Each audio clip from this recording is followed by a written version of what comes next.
शांति। आज की ओम शांति में कुछ विशेष बात समाई है।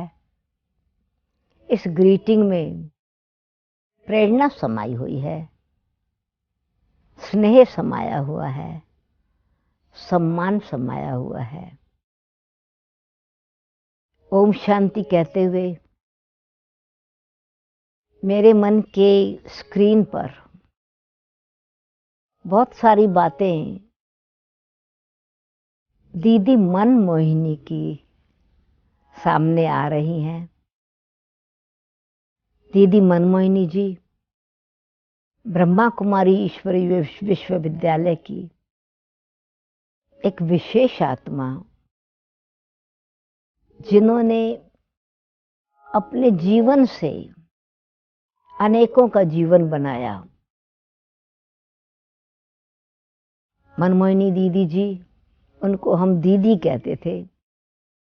उनका ओरिजिनल नाम तो गोपी था, और जैसा नाम गोपी था वैसे ही उनके हृदय के मंदिर में परमात्मा के लिए प्रेम बहुत था, और विशेष करके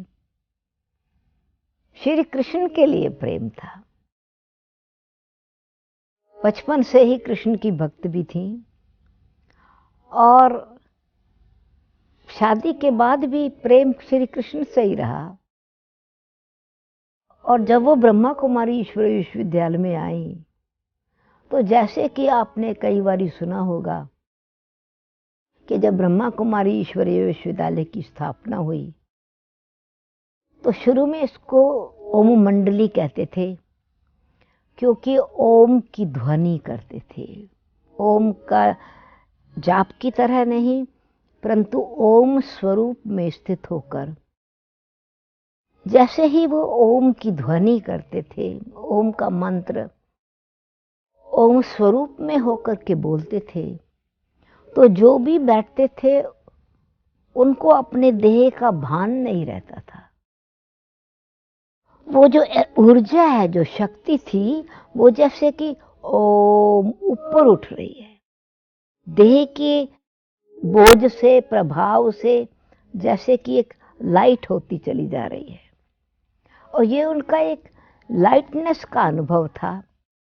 और ब्रह्मा बाबा पिताश्री जो यज्ञ की स्थापना के निमित्त बने, वो जब गाइड करते थे ओम की ध्वनि, तो जो भी सब लोग ओम जपते थे अथवा ओम की ध्वनि उच्चारण करते थे, तो उस वातावरण में कईयों को श्री कृष्ण का साक्षात्कार होता था। और गोपी जी दादी को अथवा दीदी को वो श्री कृष्ण ब्रह्मा बाबा से कृष्ण रूप नजर आता था। और जैसे कि उनको बाल कृष्ण से बहुत प्यार था, गोपी थी, हृदय की गोपी थी, नाम भी बेशक गोपी था, तो वो उनको इतना छोटा बच्चा ही दिखाई पड़ता था। और भावना इतनी प्रबल थी, श्रद्धा इतनी श्रेष्ठ थी कि उनको लगता था कि सचमुच मैं श्री कृष्ण को वो तिल्ले वाली जूती पहना हूँ। जैसे श्री कृष्ण जी का भक्ति मार्ग में घुंघरू से डांस है, उसको लगता था कि ये सुंदर पैर में मैं ऐसा कुछ पहना हूँ। मेरा कहने का भाव है कि एक हिसाब से गोपी नाम सार्थक था, क्योंकि हृदय में भी वही उनकी भावना थी, परंतु शरीर में तो उम्र बड़ी थी और बहुत रिस्पॉन्सिबिलिटी वाली थी। जब मैं जन्म हुआ, अच्छे परिवार में पालना हुई, अच्छे परिवार में शादी हुई, धनाढ्य परिवार, रिस्पॉन्सिबल परिवार और समाज। तो उनकी बुद्धि की विशालता बहुत थी, फार साइटेड थी। और समाज में किन आत्माओं को एक मदद मिले स्वतंत्र होने की, स्व पर निर्भर रहने की, तो माताओं के अंदर एक उत्साह भरने की दीदी मनमोहिनी में विशेषता थी। नहीं तो सिंध में माताओं को जैसे जैसे समाज में कोई इतना ऊंचा स्थान नहीं दिया जाता, पर ब्रह्मा कुमारी ईश्वरीय विश्वविद्यालय के निमित्त प्रजापिता ब्रह्मा ने माताओं का विशेष उनको सम्मान दिया, उनको उत्साह दिलाया, उनके अंदर आत्मिक बल भरा। तो ये ब्रह्मा कुमारी ईश्वरीय विश्वविद्यालय की स्थापना हुई तो आप मनमोहिनी दीदी जी कंट्रोलर थी, सब डिपार्टमेंट को देखती थी। और न केवल वैसे घर के डिपार्टमेंट को, क्योंकि 300 भाई बहन, 300 से भी ज़्यादा, 350 थे, उन सब के लिए सब बातों का प्रबंध, हर एरिया में प्रबंध, चाहे कपड़े का प्रबंध है और चाहे भोजन का प्रबंध है और चाहे भोजन पकाने की व्यवस्था है या घर को ठीक रखने की व्यवस्था है। ऑलराउंडर उनकी बुद्धि थी, बहुत विशाल बुद्धि थी। यहाँ तक कि फिर एक दिन बाबा ने माताओं को ये भी सिखाया था कि ये नहीं सिर्फ भावना रखो, मैं तो स्त्री हूँ, मैं तो साधारण माता हूँ, मैं क्या कर सकती हूँ। आत्मा जो है वो स्त्री और पुरुष के भान से परे है। और दीदी जी को ये था कि हम आत्मा तो पुरुष है और बुद्धि आत्मा में ये तो नहीं है कि फीमेल की आत्मा तो कमज़ोर है और मेल की आत्मा तो जोर भरी है। नहीं, आत्मा आत्मा ही है। तो उनको आत्मिक बल बहुत था और निश्चय भी था, विशाल बुद्धि भी थी, तीव्र बुद्धि भी थी। तो जिस बसेस थी, क्योंकि बच्चों को स्कूल में एक खुला था, बोर्डिंग बच्चों का खुला था, तो बच्चों को समय प्रति समय पिकनिक कराने भी ले जाते थे। और उस समय 1937-38 में बाबा ने बहनों को बस ड्राइवर बनना सिखाया, कार चलाना सिखाया। मैंने सीखी थी अपने परिवार से भी, उनके पास कार थी, सिंध परिवार में थे। तो फिर अगर बस साफ करनी होती थी तो कहते थे क्यों नहीं, हम खुद भी तो मैकेनिक बन सकते हैं। तो बहुत उमंग उत्साह से बस के एक एक पुर्जे को निकाल के अलग करना है, नीचे जाकर के खोलना है। तो मेरा कहने का मतलब कि चाहे कहने में आता है कि फीमेल का चोला जो है वो लिमिटेड कैपेसिटी का है, परंतु जब आत्मा अपने आत्मिक स्वरूप में स्थित रहती है तो ये लिमिटेशन नहीं रहती। यह है आज से 88 वर्ष पहले की बात। ब्रह्मा बाबा ने माताओं में किस प्रकार से स्वमान की शक्ति भरी, या दीदी एक गाइड बन कर के अन्य आत्माओं में भी इस प्रकार की शक्ति भरी। फिर सब चीज़ें कार के पुर्जे खोल करके सेट करना, बसेस की कोई चीज़ कुछ शुरू निकालने हैं, डालने हैं, उसको फिर ओवरहालिंग करनी है, कोई बात नहीं। तो मेरा कहने का मतलब था कि एक दीदी जी में एक कुशलता हर प्रकार से थी। और फिर जब भारत में आए तो आध्यात्मिक शिक्षा अपने तक सीमित नहीं रखी, परंतु बाबा ने ब्रह्मा कुमारी ईश्वरीय विश्वविद्यालय के बहनों अथवा भाइयों को यही बताया, जो आपको मिला है वो दूसरों को भी देना है। तो दीदी जी परिवार में रहते हुए कमल फूल समान कैसे रहना है, एकता से रहना है, दृढ़ता से रहना है, स्नेह सम्मान से रहना है, रिस्पॉन्सिबिलिटी को संभालते हुए रहना है, प्रबंध घर का किस प्रकार से करना चाहिए। तो ये शिक्षा स्कूल जैसे कि एक माँ के रूप में भी देती थी और शिक्षिका के रूप में भी अच्छी शिक्षा देती थी। और उनकी विशेषता थी कि वो शिक्षक बनकर के शिक्षा नहीं देती थी, वो माँ की तरह शिक्षा देती थी। और जो बहनें कुमारियाँ स्कूल में ब्रह्मा कुमारी ईश्वरीय विश्वविद्यालय में जब पढ़ती थी और फिर स्कूल में ब्रह्मा कुमारी स्कूल में नेचुरली फिर पढ़ाना भी है, दूसरों को भी सिखाना है, तो इसको हम सेंटर कहते हैं। तो सेंटर की टीचर बनती थी। तो दीदी जी ये कहती थी, अगर टीचर कॉन्शियस में रहोगी कि मैं टीचर हूँ तो आपको अपनी पढ़ाई भूल जाएगी। आपको सिर्फ ये होगा मुझे दूसरों को पढ़ाना है।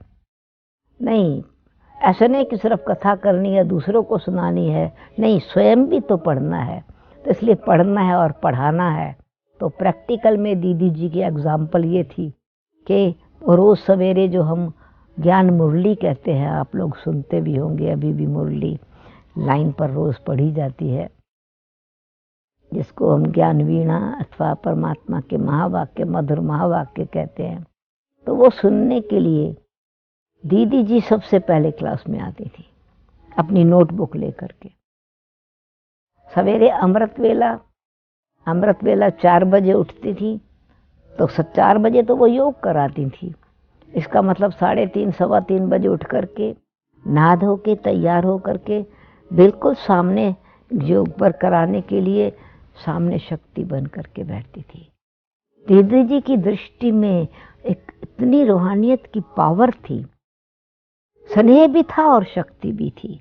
तो जैसे कि लाइट के वाइब्रेशन अथवा प्रकाश सबको दे रही हैं, और दीदी बिल्कुल जागृत और पावरफुल स्थिति में है, तो सामने जो योग करने वाले हैं वाइब्रेशंस ही नहीं होते थे, नींद के वाइब्रेशंस ही बड़े पावरफुल होते थे और उत्साह उमंग की भावना होती थी। लाइट हाउस जैसे कि सामने बैठा हुआ है, तो इसलिए सबके अंदर उत्साह होता था। तो दीदी अमृत वेले का योग स्वयं कराती थी।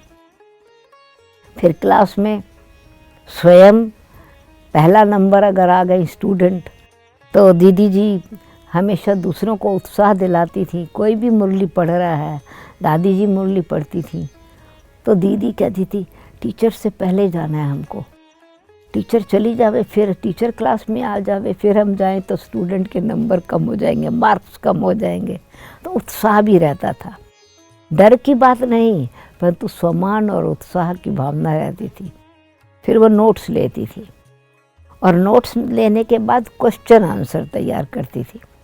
फिर इंटरेस्टिंग बात ये होती थी कि वो सिर्फ अपने लिए नोटबुक नहीं, वो जो नोट क्वेश्चन बनाती थी, फिर दिन में जिस समय भोजन के बाद चिट चैट के लिए या थोड़ा वॉक के लिए जाओ तो क्वेश्चन पूछती थी, अच्छा आज की मुरली में ये इसके लिए बाबा ने क्या बोला। तो सबकी बुद्धि को एक्टिव करती थी। और सवेरे हम गुड मॉर्निंग करने जाते थे क्लास में जाने से पहले, तो उन्होंने दिन में और पहले दिन की मुरली बहुत अच्छी तरह से सुनी और अटेंशन से लिखी थी। तो फिर वो प्रश्न पूछती थी, और फिर प्रश्न में अगर हमने राइट उत्तर नहीं दिया तो वो भी बड़ा अच्छा लगता था उनको, फेल करने में भी प्लेजर लगता था और फिर हमको उत्साह दिलाने में भी प्लेजर, वो भी उनको अच्छा लगता था, जैसे फन। तो रियलाइज़ कराती थी कि अटेंशन से सुनना कितना ज़रूरी है।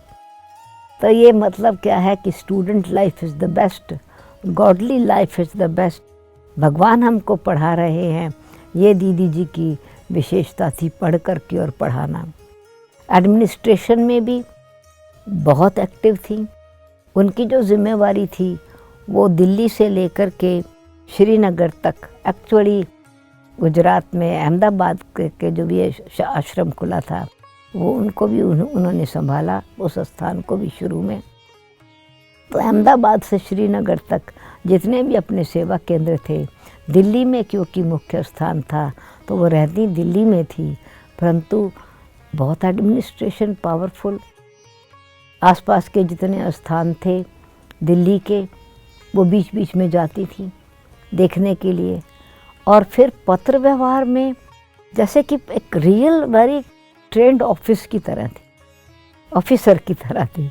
छोटी सी अटैची अपने पास रखती थी और उसमें रोज़ के जो पत्र आते थे वो पत्र सुनती थी।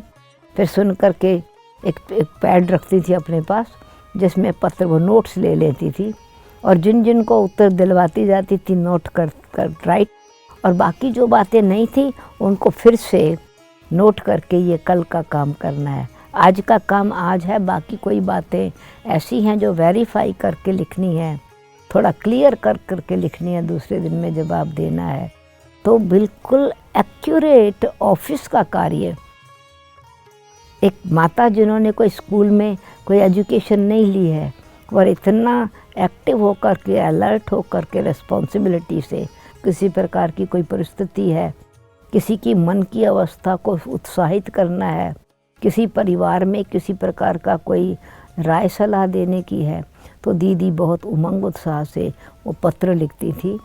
पर खाली पत्र नहीं लिखती थी, विशेषता उनकी ये थी कि वो ज्ञान जरूर साथ में भेजती थी। तो उस समय जो अंतर्देशीय पत्र होता था, लिफाफे में चिट्ठी लिख के भेजने की बात नहीं थी। वो कहती थी दोनों बातें उनको पास होनी चाहिए। तो वो जो अंतर्राष्ट्रीय पत्र में एक साइड में वो जो रोज़ की मुरली के प्रश्न उत्तर होते थे वो प्रश्न प्रिंट करवाती थी, वो प्रिंट किया हुआ होता था, और दूसरे 2 पेजेस पर जिन्होंने भी जो पत्र में बातें पूछी अथवा डायरेक्शन लिए या कुछ किसी बात की विशेष उनको सलाह चाहिए थी तो वो लिखती थी। कहने का मतलब ये है कि उनका ऑल राउंड ये पार्ट था। घर की व्यवस्था को भी बहुत सुंदर तरीके से रखना है। तो याद है कि कुमारियाँ, छोटी छोटी कुमारियाँ बाबा के घर में परिवार सहित जब आती थी, फिर वो सेंटर पर अगर जाके रहती थी तो दीदी बीच बीच में जाती थी, देखती थी कि सेंटर को किस प्रकार से रखा हुआ है, सेवा केंद्र के अंदर स्वच्छता है, सेवा केंद्र के अंदर सब व्यवस्था ठीक है। तो हमेशा ध्यान दिलाती थी कि अगर आपके मन की अवस्था ठीक है, आपकी अपनी स्टेज ठीक है, तो आपका जो सेंटर है वो बड़ा पावरफुल रहेगा और अच्छा रहेगा, स्वच्छ रहेगा। तो कभी कभी उनमें ये था कि ऐसा नहीं हो कि कोई भी चीज़ को थोड़ा, गंदगी को थोड़ा पीछे करके छिपा दो। तो कभी कभी ऐसा कोई कुमारियाँ अथवा माताएं थोड़ा परिस्थिति के कारण, टाइम के कारण, आलस के कारण, कभी ऐसा भी होता है, चलो अच्छा कोई बात नहीं, कपड़े रखे हैं बिना प्रेस किए भी हैं, छिपा के पीछे अलमारी में रख दिए, आगे पर्दा लगा दिया। तो दीदी जब चक्कर लगाने जाती थी तो फिर जानबूझ के कहती इस अलमारी में क्या है, यहाँ क्या रखा है। तो सबको रहता था दीदी आएंगी, घर एकदम बिल्कुल स्वच्छ सुव्यवस्थित होना चाहिए। तो ऐसे अंदर की व्यवस्था और घर की व्यवस्था, परिवार की व्यवस्था सुव्यवस्थित हो, वेल ऑर्गेनाइज्ड हो, ये भी दीदी की विशेषता थी। अपने तन की भी संभाल करना बहुत अच्छा, यानी बेशक एज तो बड़ी थी और थोड़ा चलने में घुटनों का दर्द भी था, क्योंकि सेवा केंद्र पर सेवा करने अथवा ज्ञान सुनाने या क्लास कराने जाती थी। तो उस समय तो बस में ही जाना होता था। बस स्टॉप पर जाने तक 10 मिनट का पैदल है बस स्टॉप पर जाने के लिए। तो पैदल करते हुए परमात्मा की याद में, परम पिता परमात्मा को हम पिता कहते हैं अथवा बाप कहते हैं, ब्रह्मा बाबा को हम बड़ा भाई कहते हैं। तो ब्रह्मा बाबा ने कितने अपने जीवन को एक्टिव रखा और परम पिता परमात्मा कैसे आत्मा को शक्ति भरते हैं। तो वो हमेशा वॉक करती थी, बाप दादा, यानी पूर्वजों को भी याद करना है और परमात्मा की शिक्षाओं को भी फॉलो करते हुए चलना है। तो मतलब उत्साह रहता था। मन मना भाव मध्या जी भाव, मन परमात्मा में लगाओ, लक्ष्य को ऊंचा रखो। तो ये शरीर के भान का भी वो ध्यान रखते हुए भी दर्द ना हो, दर्द है परंतु बीमार हूँ इस प्रकार की फीलिंग ना रहे, इस प्रकार से अपने में न्यारापन भी बहुत था और उत्साह दिलाने की विशेषता भी बहुत थी। मुझे याद है एक बारी, हमेशा क्लास के लिए तो हमको कहते थे कि क्लास कराओ, भाषण करके आओ, वहाँ पर सेवा करके आओ, एग्जीबिशन समझाओ, जब भिन्न भिन्न प्रोग्राम होते रहते थे। तो एक दिन अचानक कहा कि मेरा ये प्रोग्राम है वहाँ जाने का और इस सेवा केंद्र पर, और मुझे क्लास कराना था, परंतु आज मेरे पास टाइम नहीं है, आप क्लास जाके करा के आओ। तो मैंने कहा दीदी मैं कैसे क्लास कराऊंगी, वो तो आपका इंतज़ार कर रहे हैं, बड़ी दीदी आने वाली हैं, बड़ी दीदी आने वाली हैं, और मैं एक छोटी सी कुमारी जा कर के उनको क्लास कराऊंगी तो कहेंगे क्या, कौन आ गई है क्लास कराने। तो दीदी ने कहा इस कॉन्शियस से तुमको नहीं जाना है, तुम क्लास कराने जा रही हो, जो बाबा ने सिखाया है, जो सिर्फ शिक्षाएं मिली हैं वो शिक्षा तुमको देनी है। मैंने कहा दीदी वो तो आपको जाके कराना है ना क्लास। तो वो कहती थी मेरी सोल तेरी सोल में बैठ जाएगी। मैंने कहा वो कैसे होगा। कहा देखो मेरा भाव ये है कि जो मेरा संकल्प है, जो मेरी बुद्धि में परमात्म ज्ञान भरा हुआ है, वो तेरे को टच होगा। तो मैं भी तो वही सुनाऊंगी ना जो बाबा मुझे रोज़ सुना रहे हैं, जो हमको पढ़ाई रोज़ मिल रही है। तो जो बाबा ने मुझे टच करना है वो तुम्हारे को टच कर देंगे। इसलिए तुम्हारी कैचिंग पावर और टचिंग पावर बहुत पावरफुल होनी चाहिए, और वो तब होगी जब बुद्धि की लाइन क्लियर होगी, मन स्वच्छ होगा। तो जैसे कोई भी चीज़ को ऐसे नहीं कारपेट के अंदर डाल दो, कपड़े पर्दे के पीछे रख दो, नहीं, मन में भी किसी प्रकार की कोई बात है तो बिल्कुल स्पष्ट रीति से क्लियर कर लेनी चाहिए। हृदय को स्वच्छ रखना चाहिए, बुद्धि को क्लीन रखना चाहिए, बुद्धि का संबंध परमात्मा से जुड़ा हुआ होना चाहिए।